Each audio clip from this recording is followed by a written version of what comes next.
Olá, povo de Deus! Estamos iniciando a nossa live das 20 horas em ponto. Nós estamos no Apocalipse, o módulo 20. Agora começa a abertura do primeiro até o quarto selo. Há muita coisa para nós examinarmos neste módulo. O nosso objetivo é compreender a abertura do selo 1, 2, 3 e 4 e as consequências dos juízos que hão de vir sobre o mundo.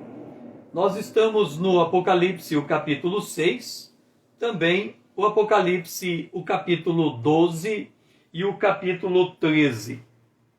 No capítulo 6, o nosso texto base está em Apocalipse 6, o versículo 2. Vi então, e eis um cavalo branco, e o seu cavaleiro com um arco, e foi-lhe dada uma coroa, e ele saiu vencendo e para vencer. Apocalipse capítulo 6, o versículo 13 e 4. Quando abriu o segundo selo, ouvi o segundo ser vivente dizendo: Vem! E saiu outro cavalo vermelho, e o seu cavaleiro foi-lhe dado tirar a paz da terra, para que os homens se matassem uns aos outros. Também lhe foi dado uma grande espada. Apocalipse, capítulo 5 e o capítulo 6. Quando abriu o terceiro selo, ouvi o terceiro ser vivente dizendo: Vem! Então vi, e eis um cavalo preto e o seu cavaleiro com uma balança na mão. E ouvi uma como que voz do meio de quatro seres viventes, dizendo: Uma medida de trigo por um denário, 3 medidas de cevada por um denário, e não danifiques o azeite e o vinho. Apocalipse capítulo 7, capítulo 6, o versículo 7 e 8. Quando o cordeiro abriu o quarto selo, ouvi a voz do quarto ser vivente dizendo: Vem! Olhei, e eis um cavalo amarelo e o seu cavaleiro, sendo esse chamado Morte, e o inferno estava seguindo. E foi-lhe dado autoridade sobre a quarta parte da terra, para matar a espada pela fome, com a mortandade e por meio das feras da terra. Então, nós temos os selos sendo abertos, primeiro, segundo, terceiro e quarto. Isso nos faz lembrar uma história do Antigo Testamento, a história de Sodoma e de Gomorra. Deus, na época de Abraão, foi até, em uma aparição, ele foi até a residência de Abraão, na forma de homem, acompanhado de mais 2 prováveis anjos, e ali ele falou a respeito de Sodoma e Gomorra, dizendo que o mal que ele tinha ouvido falar a respeito de Sodoma tinha chegado até o céu, e ele estava vindo para confirmar o que estava acontecendo naquele lugar. Vamos pegar o texto bíblico aqui para nós sermos exatos na afirmação. Então, o Senhor e 2 anjos vêm até Abraão no calor do dia. Abraão os recepciona, e aí o Senhor levanta os olhos para Sodoma e diz: Não vou ocultar de Abraão o que eu vou fazer, porque eu escolhi, sei que ele vai ordenar os seus filhos no caminho do Senhor. E aí ele diz: Com efeito, o clamor de Sodoma e Gomorra tem se multiplicado, e o seu pecado tem se agravado muito. Descerei, e verei se, de fato, o que tem praticado corresponde a esse clamor que é vindo até mim, e assim, não é? Sabê-lo-ei. Nós temos uma experiência na história de Abraão a respeito dos amorreus, e ali está dito que Abraão, ele foi ficaria, a família, a descendência dele, iria para uma terra estranha por 400 anos, até que a iniquidade dos amorreus atingisse o seu máximo. Nós vimos que a iniquidade antes do dilúvio atingiu um ponto insuportável e o juízo de Deus caiu sobre a terra. Vimos também Sodoma e Gomorra, que o mal, o pecado, a prática que eles executavam naquele lugar, contrária aos desígnios divinos, também atingiu o nível insuportável e Deus desceu fogo do céu. Os amorreus também, depois de 400 anos, atingiu o nível de iniquidade que fez Israel ir até lá como executores de juízo para remover os povos daquela terra. Deus domina os povos. As nações levantam e caem de acordo com o seu nível de adequação às leis divinas. Quando esse nível quebra, esse nível se rebela contra as leis divinas, e quando chega num nível insuportável, aquela nação perde a sua posição, uma outra levanta. Assim foram as histórias do Egito, depois a Síria, a Babilônia, Medo-Pérsia, Grécia e Roma no seu segundo estágio. O fato é que fez o Senhor chover enxofre e fogo da parte do Senhor sobre Sodoma e Gomorra, e subverteu aquelas cidades e todas as campinas e todos os moradores das cidades. E o que nascia na terra, a mulher de Ló olhou para trás e ela se converteu numa estátua de sal. Gênesis capítulo 19, o versículo 24 a 26. Deus, ele próprio, executou diretamente o seu juízo sobre a cidade de Sodoma e de Gomorra. Qualquer que seja a forma como Deus executou a ordem de descer fogo, enxofre e fogo do céu sobre aquela cidade, o fato é que não houve a interferência humana. Deus, na execução do seu juízo, ele pode agir sobrenaturalmente sobre uma região, sobre todo o planeta. Razão porque se pode declarar que nem as leis naturais, nem as intervenções humanas se tornam responsáveis pela execução daqueles juízos específicos. Quando Deus executa o seu juízo, é Ele que o faz. Ele pode fazer por meios naturais, mas Ele também pode fazer por intervenções sobrenaturais. O anjo do Senhor pode fazer parte dessas intervenções, como por exemplo, em 2 Reis, capítulo 19, verso 35, nós lemos: então naquela mesma noite saiu o anjo do Senhor e feriu no arraial dos assírios 185.000. E quando se levantaram os restantes pela manhã, eis que todos eles eram cadáveres. Um anjo desceu, 185.000 pessoas foram mortas pela ação daquele anjo. Então, Deus tem os seus desígnios, a maneira dele os tratar. Depois do arrebatamento, nós sabemos que serão abertos selos, serão tocadas trombetas e serão derramadas taças, cada um desses eventos acompanhados de juízos sobre um mundo iníquo que se levanta contra a vontade de Deus. Nesse movimento da revelação, nós temos que lembrar que o Cordeiro abre os selos. É ele que dá o comando para os juízos que estão por vir. E o primeiro selo que ele abre, um cavalo branco e o seu cavaleiro com um arco sai para fazer aquilo que é o desígnio dele fazer. Então nós temos no Apocalipse 6, o versículo 2, eis um cavalo branco e o seu cavaleiro com um arco, e foi-lhe dado uma coroa, e ele saiu a vencendo e para vencer.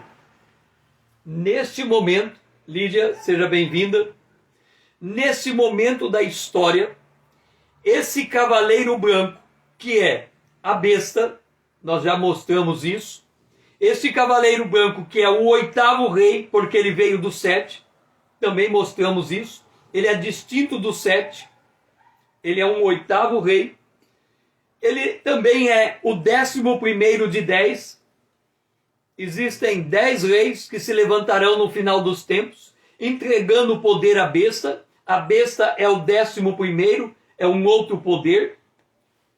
E quando esta besta se levanta, nós estamos enxergando nela Apocalipse capítulo 13, o versículo 2. A besta que vi era semelhante ao leopardo, isso significa, ele traz os traços dos gregos, com os pés como de urso, portanto ele traz dos gregos a agilidade, dos medo-persa, o urso, ele traz a legislação, e da boca do leão, o antigo exército romano, ele traz a força militar. Então, esta besta, ela vai ter muita agilidade, ela vai ter muita normatização, muita imposição de leis, regulamentos, normas, e ela vai ter muita força militar. Este é o personagem, o cavaleiro. Por isso que ele sai vencendo e para vencer. Nós precisamos entender uma coisa. Jesus, quando estava entre nós, no seu ministério terreno, ele disse assim,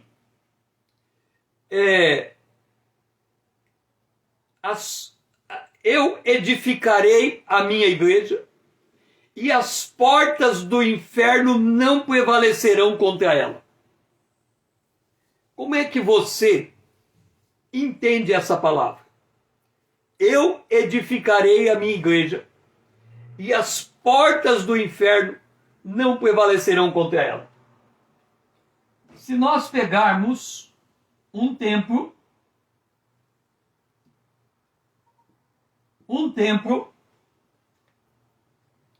esse templo reúne pessoas,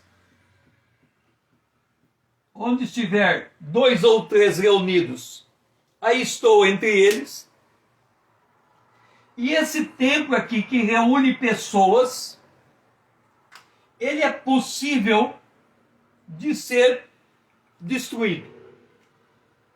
Se o governo determinar que numa determinada região não haja nenhuma igreja, todas estas igrejas, elas poderão ser derrubadas. Se Jesus diz, as portas do inferno não prevalecerão contra a igreja, como é que a gente explica o prédio da igreja caindo por terra? Por certo, você vai me dizer, César, a igreja não é o prédio. A igreja são as pessoas dentro do prédio. Ok? O governo derruba o prédio. Ele pega estas pessoas e coloca elas em uma jaula. Na época de Nero, os cristãos, eles eram presos, lançados à cova dos leões, e eles eram devorados pelos leões. Então, muito cristão perdeu a sua vida, porque foi preso, porque foi torturado e porque foi morto no meio dessa situação. Vem a pergunta: se Jesus disse, eu edificarei a minha igreja e as portas do inferno não prevalecerão contra ela, como é que explica esses cristãos que estão sendo torturados? Se nós abrirmos a galeria dos heróis em Hebreus, capítulo 11, nós vamos ler o seguinte, a partir do verso 36. Outros, por sua vez, passaram provas de escárnios e açoites, sim, até algemas e prisões. Foram apedrejados, provados, cerrados pelo meio, mortos a fio de espada, andaram peregrinos, vestidos de peles de ovelhas e de cabras, necessitados, afligidos, maltratados, homens dos quais o mundo não era digno, errantes pelos desertos, pelos montes, pelas covas, pelos antros da terra. Seja bem-vinda, Lena. Como explicar a igreja perseguida, se Jesus disse que as portas do inferno não prevalecerão contra a igreja? Vamos entender. Esse indivíduo, que agora ele está preso, ele é torturado e ele é morto e enterrado. Ele é morto e ele está enterrado. Esse indivíduo que está debaixo da terra, a Bíblia diz que no Antigo Testamento ele tinha dois possíveis destinos. Ele tinha o Hades e ele tinha o seio de Abraão. Se ele fosse cristão de Abraão, se ele fosse cristão, Jesus conta a parábola de Lázaro e do rico. O Lázaro era um mendigo, o Lázaro morreu, a alma dele foi para o seio de Abraão. Mas o rico morreu e ele foi para o Hades. E o rico, descrevendo o Hades, ele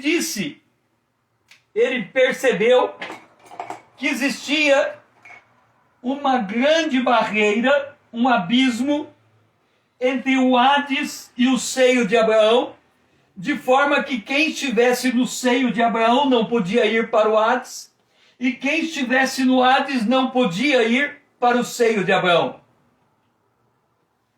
Isso ficou desse jeito até Jesus morrer.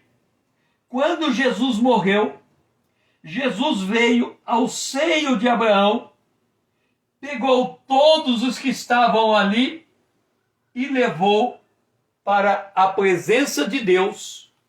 E todos os santos do Antigo Testamento saíram do seio de Abraão no centro da terra e estão hoje na presença de Deus.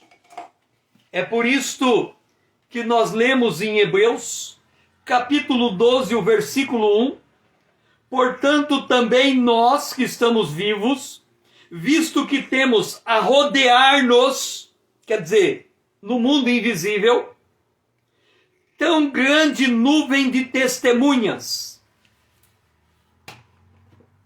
Assim como Abraão viu quem estava no Hades e viu o Lázaro no seio de Abraão, hoje eles estão em espírito porque ainda não tem corpo glorificado. O livro de Eclesiastes diz: o corpo vai ao pó, o espírito torna a Deus. Quando Jesus morria na cruz, o ladrão do lado disse: lembra-te de mim. E Jesus respondeu: ainda hoje estará comigo no paraíso. O paraíso é onde Deus está, o trono de Deus. Quando Jesus diz ao rico: ainda hoje você estará comigo no paraíso, o que Jesus estava dizendo não era que naquele dia ele já estaria lá, mas que na ressurreição o tempo não conta.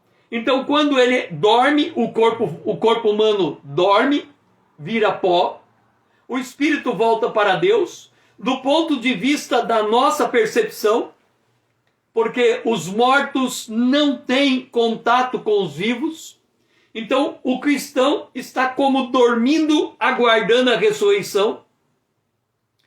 Do ponto de vista humano, ele está dormindo, aguardando a ressurreição. Do ponto de vista divino, ele está no seu espírito diante do trono de Deus, aguardando o seu corpo glorificado, sem possibilidade de intervir no mundo dos vivos. Observa, voltamos agora para o cavaleiro branco, o cavalo branco e o seu cavaleiro. Ele saiu para vencer. Vencer quem? Vencer os santos que não foram ressuscitados, não foram arrebatados, mas se converteram depois do arrebatamento. Esses santos, Jesus dá a garantia a eles, as portas do inferno não prevalecerão contra eles. Qual é essa garantia? A garantia de que se o santo for morto, ele pode ser, como nós lemos aqui no livro dos Hebreus, ele pode ser morto apedrejado, como apedrejado foi Estevão. Só que quando Estevão foi apedrejado, ele disse antes de morrer: eu vejo os céus abertos e o Filho do Homem de pé, esperando ele para receber. Então, quando o cristão é morto, ele não vai para o Hades. Ele nem iria no Antigo Testamento, ele iria para o seio de Abraão. Mas o seio de Abraão não está mais aqui. Então ele não vai para o Hades, que é a única coisa que sobrou para baixo da terra. Ele vai para a presença de Deus. A abertura do quinto selo, há um altar, e debaixo do altar estão acumulando todos os que estão sendo mortos durante aquele período da grande tribulação, que é o período de 3 anos e meio entre o arrebatamento da igreja e o início do dia do Senhor.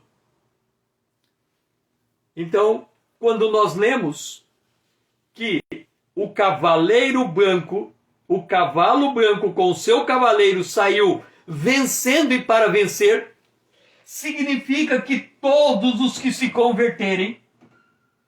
Então nós estamos aqui, nós estamos falando desse período de tempo aqui. Esse período de tempo que nós estamos falando diz respeito a 3 momentos na história, e é muito importante nós prestarmos atenção nisso. Esse tempo aqui é um tempo de 10,5 anos. 10,5 anos. Esse tempo, que é de 10,5 anos, ele se divide em um tempo onde nós temos os selos. Ele divide em um tempo onde nós temos as trombetas. E ele se divide em um tempo onde nós temos as taças. Depois do arrebatamento teremos selos, trombetas e taças. Aline, seja bem-vinda. Isso significa que o tempo da abertura dos selos vai durar. O tempo da abertura dos selos vai durar 3,5 anos. O tempo da abertura, o tempo do toque das trombetas vai durar 3,5 anos. O tempo da abertura do derramar das taças vai durar 3,5 anos. Portanto, do arrebatamento até a batalha de Armagedon, nós estamos falando de 10,5 anos. Quando nós vemos o primeiro selo sendo aberto, é dito que ele saiu para vencer. Significa que nesse período de tempo, em que os selos estarão sendo abertos, todos os santos vão morrer. Todos os santos vão morrer. Por isso que quando nós lemos a abertura do quinto selo, Dora, seja bem-vinda, a abertura do quinto selo, os santos debaixo do altar, eles estão, aqui está o trono de Deus, aqui está o trono de Deus, debaixo do trono de Deus é o altar. O altar fica debaixo do trono de Deus. Todos os que estiverem morrendo aqui estarão entrando debaixo deste altar. Por que que eles estarão entrando debaixo deste altar? Porque todos os que foram arrebatados,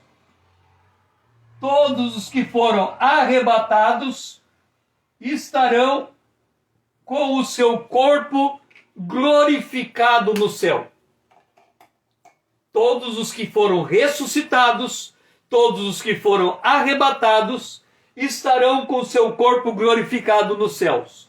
Estes que estão morrendo, nesse período de 3 anos e meio, eles ainda não receberão um corpo glorificado. Como sabemos disso? Quando nós abrimos o Apocalipse no capítulo de número 6, falando do quinto selo, é dito no versículo 11, então a cada um deles foi-lhe dado uma vestidura branca, ele dito que repousassem por um pouco de tempo, até completar o número deles. Portanto, haverá um número certo de pessoas que vão morrer salvas nesses primeiros 3 anos e meio depois do arrebatamento, e eles estarão sendo ajuntados debaixo do altar de Deus, e ao final, na abertura do 7º selo, eles receberão também um corpo glorificado. Tudo começou, toda essa fala começou, porque nós falamos que Jesus disse, eu edificarei a minha igreja. Quando Jesus disse que ele edifica a sua igreja e que a porta do inferno não prevalece contra ela, ele está dizendo o seguinte, presta atenção, porque nesse tempo de pandemia, uma das coisas que está marcando, além de muitos cristãos que estão morrendo na pandemia, o número de pastores que está morrendo é muito grande.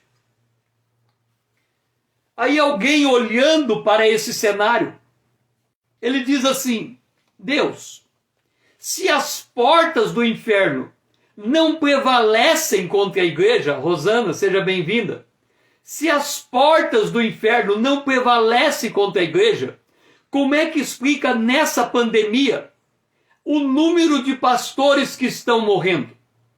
Será que o inferno não está ganhando vantagem sobre o povo de Deus?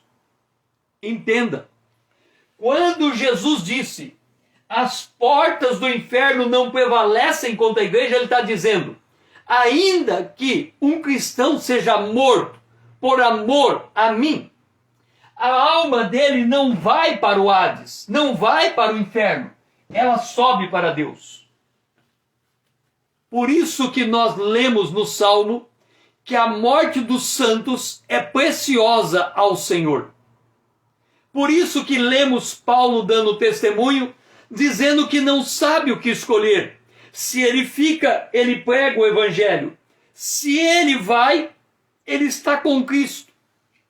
Então, quando a porta do inferno não prevalece, o Senhor não está dando ao cristão uma garantia de vida. Ele não está dizendo para o cristão, olha, se acontecer um golpe de Estado, se as igrejas forem fechadas, se vocês forem presos, se vocês forem torturados, vocês podem ter a esperança de saírem vivos da prisão. Não é assim. O que ele está dizendo é, se você for preso, se você for apedrejado como Estevão, se você sentir a tua vida esvaindo de você, se você perceber a morte perto, olhe para cima, porque eu estou de pé, esperando para te receber. O inferno não vai prevalecer contra você. Você não vai morrer e descer para o Hades. Você vai morrer e subir para a minha presença. Esse é o significado do inferno não prevalecer contra a igreja. Por que eu estou enfatizando isso?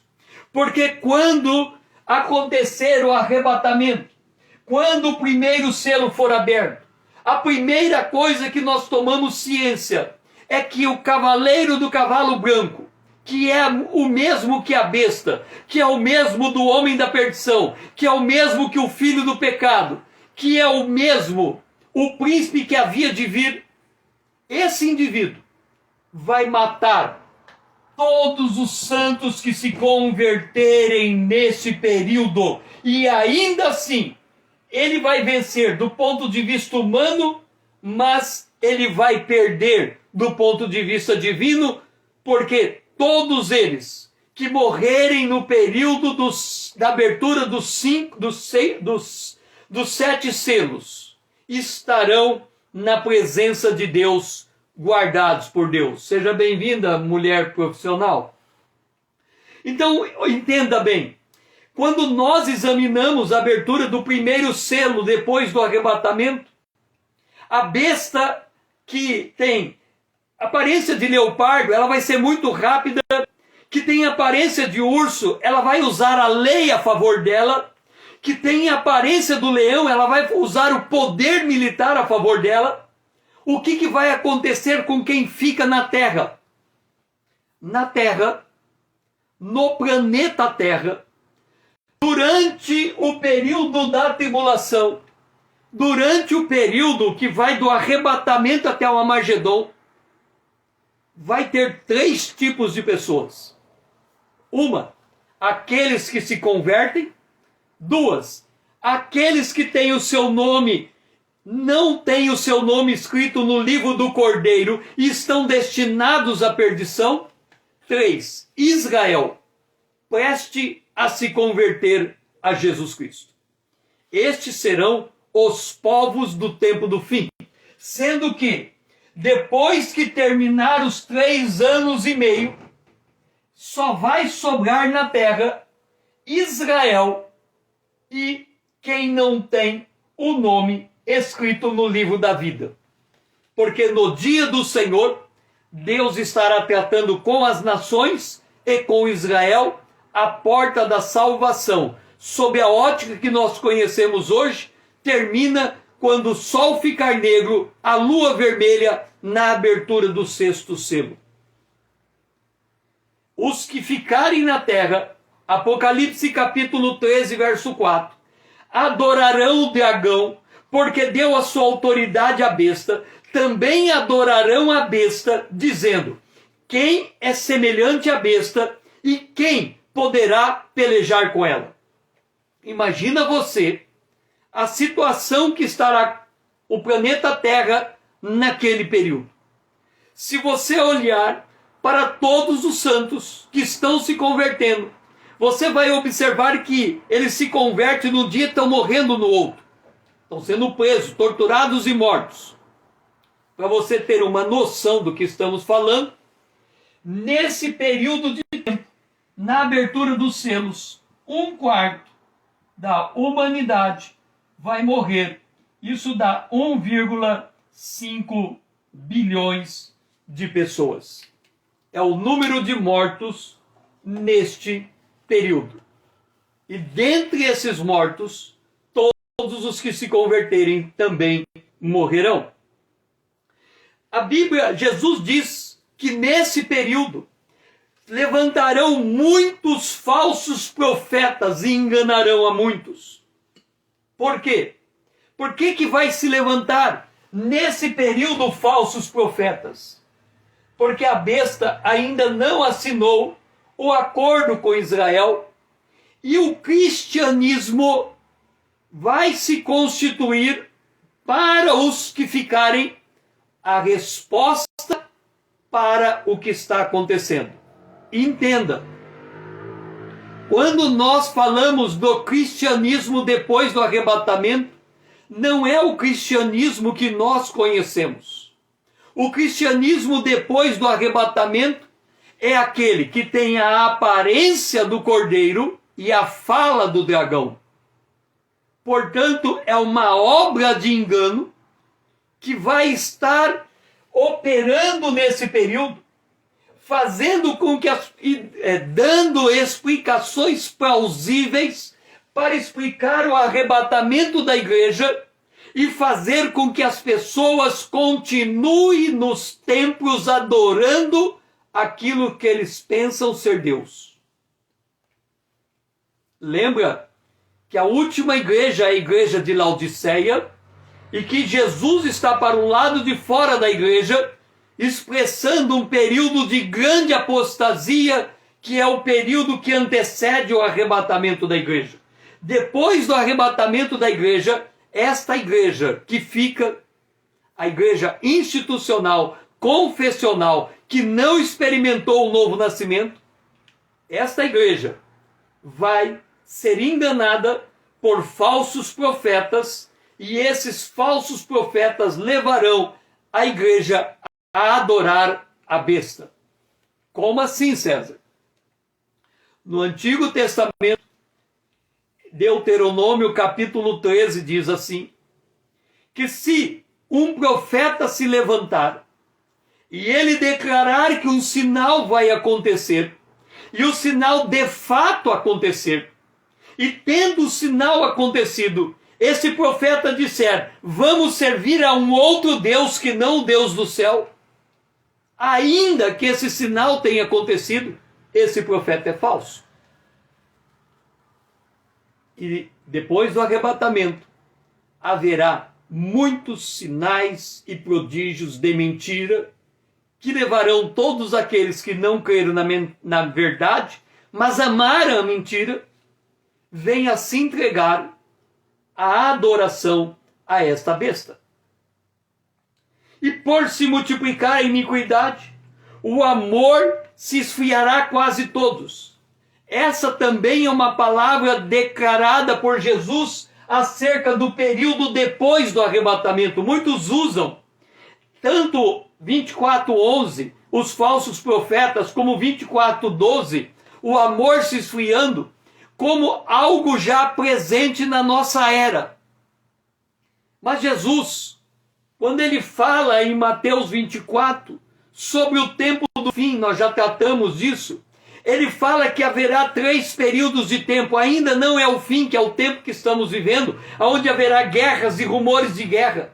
Depois ele fala do princípio das dores. É desse princípio das dores que se trata a abertura dos selos.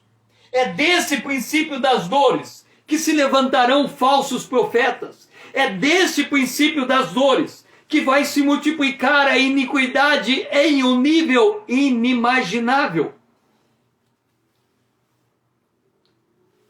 E mais, em Mateus 24, 23 a 25 diz, então se alguém vos disser, eis o Cristo, ou ei-lo, não acrediteis, porque surgirão falsos cristos e falsos profetas, operando grandes sinais e prodígios para enganar, se possível, até os eleitos se enganariam. Vede que vou tenho predito.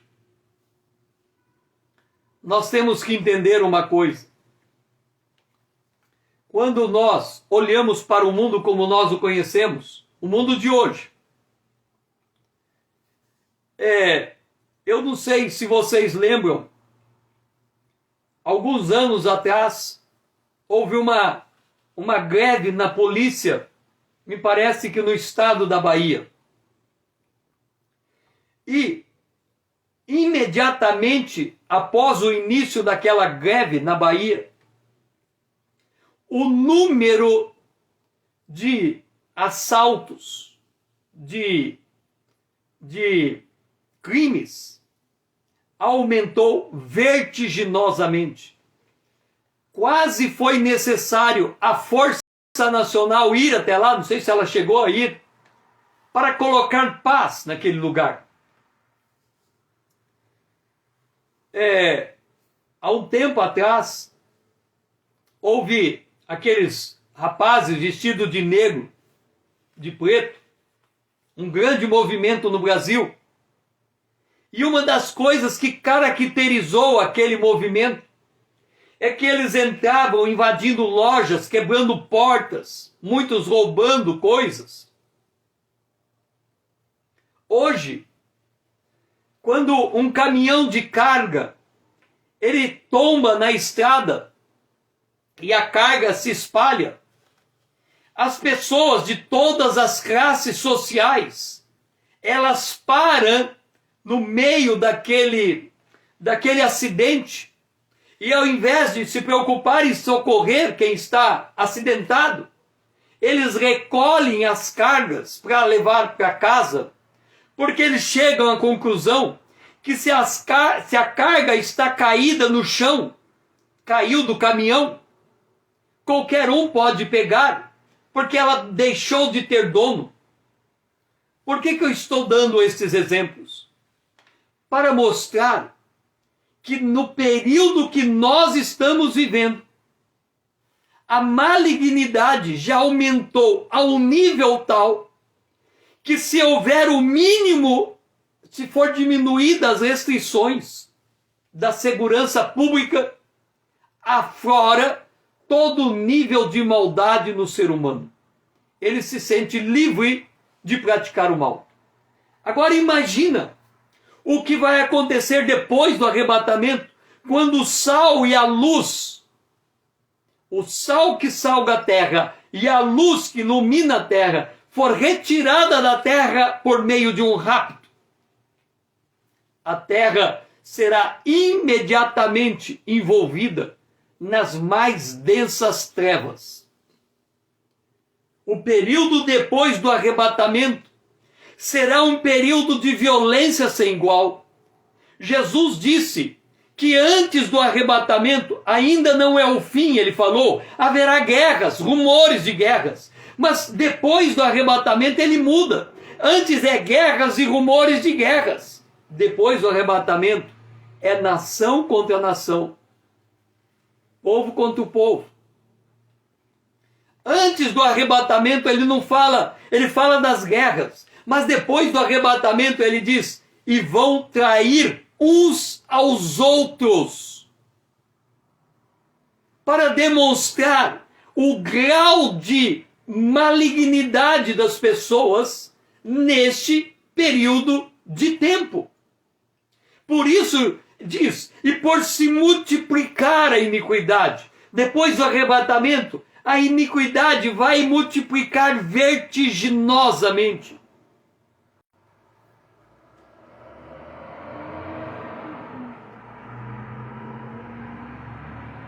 O cavalo e o seu cavaleiro.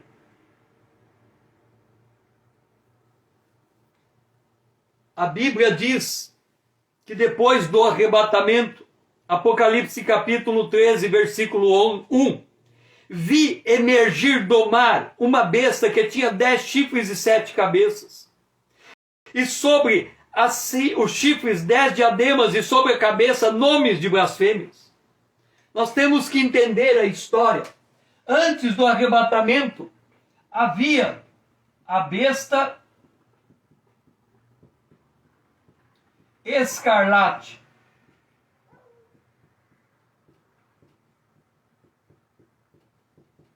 O que caracterizava esta besta escarlate? Ela tinha 7 cabeças, 10 chifres. Depois do arrebatamento, nós temos a besta do mar. O que caracteriza essa besta?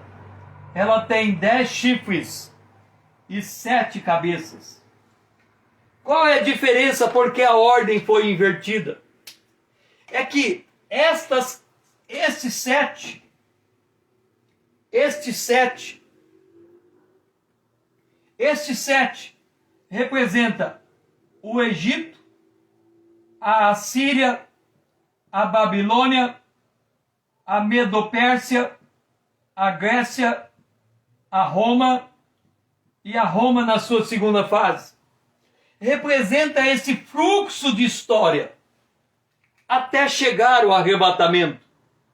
Depois do arrebatamento, serão 10 nações, 3 cairão, formando o império da besta. Por isto, depois do arrebatamento, não antes, a besta vai ser entronizada, ela vai ocupar um lugar de destaque. Como que vai acontecer isso? Por que essa besta ela vai ganhar tanta notoriedade no mundo, ao ponto das pessoas adorarem essa besta? É que Apocalipse capítulo 13, o versículo 3, diz que esta besta, este homem, é um homem que tem comando, que ele não tem a dignidade real, mas ele vai ocupar essa dignidade. Esse homem, Apocalipse capítulo 13, o versículo 3, ele será golpeado na sua cabeça como golpeada de morte. Imagina vocês, toda a televisão do mundo estará filmando o que está acontecendo. Lembra de Kennedy? Quando ele recebeu aquele tiro, a imagem daquele tiro percorreu o mundo e nem havia televisão como é hoje. Agora imagina hoje, com televisão, com internet, se um homem leva um tiro como Kennedy levou. Um homem que estava começando a se apresentar como uma solução para o mundo no caos por causa do arrebatamento e ressurreição dos mortos. E este homem, ele recebe alguma coisa que fala um golpe na sua cabeça, uma de suas cabeças é golpeada. A ferida mortal foi curada. Imagine, se ele aparentemente é dado como morto, e depois ele é vivo, ele aparece vivo. Como será a condição desse homem?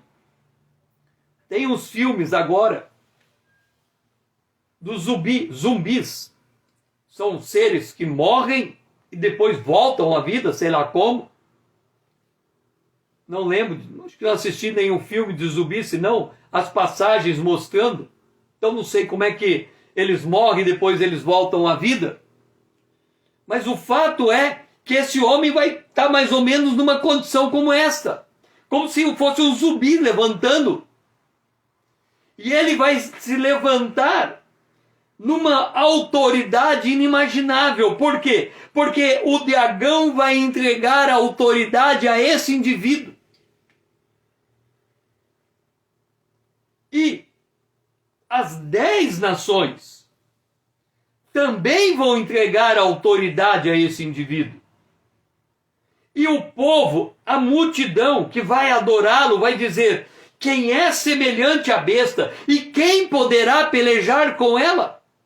Aparentemente ninguém, porque todos os cristãos que se converterem neste período serão mortos por essa besta. Daniel, falando deste personagem, ele diz assim: quando ao que viste do ferro misturado com o barro de lodo, misturar-se-ão mediante casamento, mas não se ligarão um ao outro, assim como o ferro não se mistura com o barro. Como que a gente vai entender esse personagem? Quando Jesus disse no seu ministério terreno de que ele estava caminhando para o Calvário, Pedro o repreendeu e disse: de jeito nenhum vai acontecer isso contigo. Jesus virou para Pedro e disse, para eu te repreendo, Satanás. Para trás, eu te repreendo, Satanás. Jesus repreendeu Satanás em Pedro. E Pedro era um escolhido. Agora imagina este homem que vai ser tomado por Satanás numa proporção inimaginável. Não há como a gente descrever essa experiência. Mas aqui fala em casamento. Significa que ele vai entregar a sua alma ao reino das trevas. Ele vai passar por uma iniciação muito profunda. Ele vai adquirir um poder que homem algum antes na história conseguiu nessa imersão no mundo das trevas. Nós devemos nos lembrar que quando Jesus repreendeu a serpente lá no Jardim do Éden, ele falou que a serpente teria uma semente. E este homem é o ápice da semente da serpente. Será o homem que mais cooperou para que o poder das trevas entranhasse no ser humano. Mas não se ligarão um ao outro. É uma coisa estranha de se dizer. Como é que eles se casam e não se ligam? Acontece que lá no Gênesis capítulo 3, versículo 15, Deus havia dito que colocaria uma inimizade entre a mulher e a serpente. Isso significa que mesmo nessa união por meio de casamento, haverá algo neles que não dá liga. Haverá um grau de inimizade entre eles. É um comendo o outro, um dando poder ao outro, mas ao mesmo tempo um puxando o tapete do outro. O reino de Satanás é um reino dividido em si mesmo. Por isso, Daniel continua dizendo, então, estava eu a observar os chifres, e eis que entre eles subiu outro pequeno. Do que Daniel está dizendo? É que haverá 10 reis. 10 reis, 10 reinos. 7 sobrarão, 3 serão derrubados. E esse que vai aparecer como um pequeno chifre é diferente dos 10, e ele vem dos 10. Ele é diferente dos 10, porque ele tem uma trajetória que os 10 não tinham. Mas ele é igual aos 10 porque ele também tem a trajetória dos 10. Como entender esse enigma? Como é que ele pode vir do 7 e não ser diferente do 7?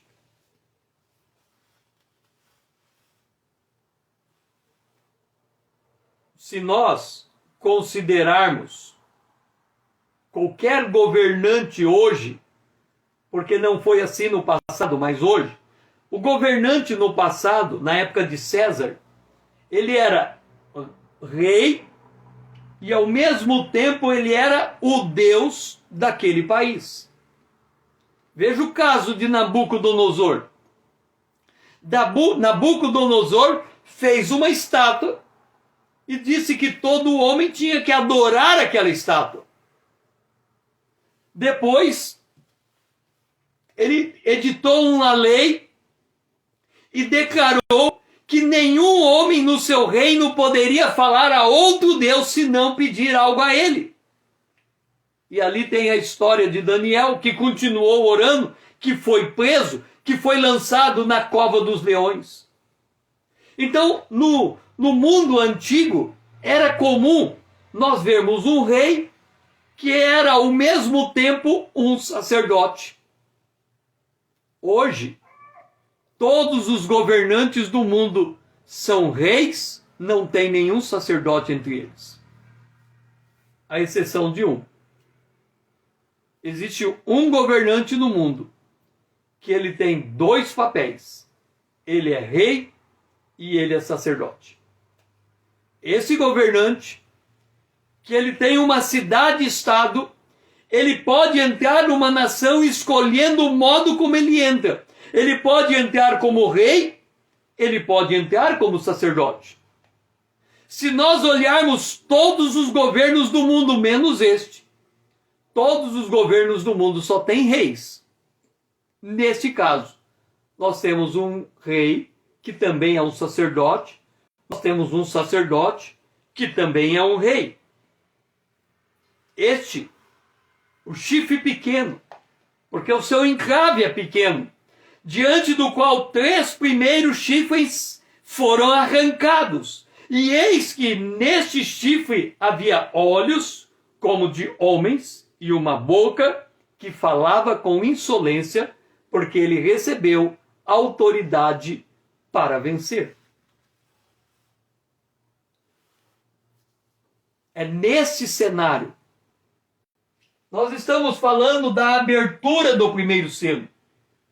Nós apenas estamos posicionando os poderes das trevas com a autonomia que foi dada a ela para fazer o que lhe é dado a fazer num dos períodos mais conturbados da história humana. Este é o tempo depois do arrebatamento. Os santos, o selo está sendo aberto, o cordeiro está abrindo o selo, tudo isso está acontecendo nos lugares celestiais e os santos estão lá, com os corpos glorificados, diante do altar de Deus, 24 tronos armados, diante do trono um mar como de vidro, milhões e milhões e milhares de milhares e miríades de miríades adorando a Deus, enquanto que na terra, Satanás, que caiu na terra, que sabe que tem pouco tempo na terra, está levantando a besta para receber adoração. Este é o cenário que dá início à abertura do primeiro selo.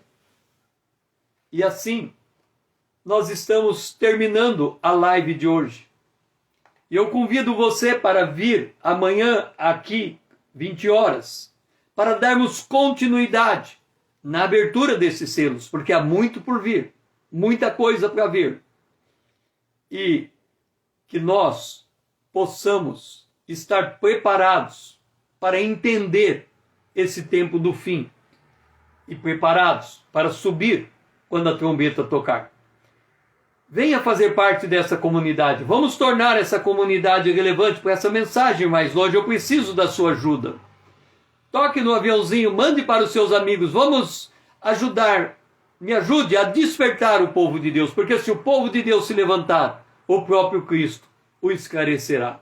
Que você tenha um restante de dia abençoado na presença de Deus e que o Senhor seja louvado.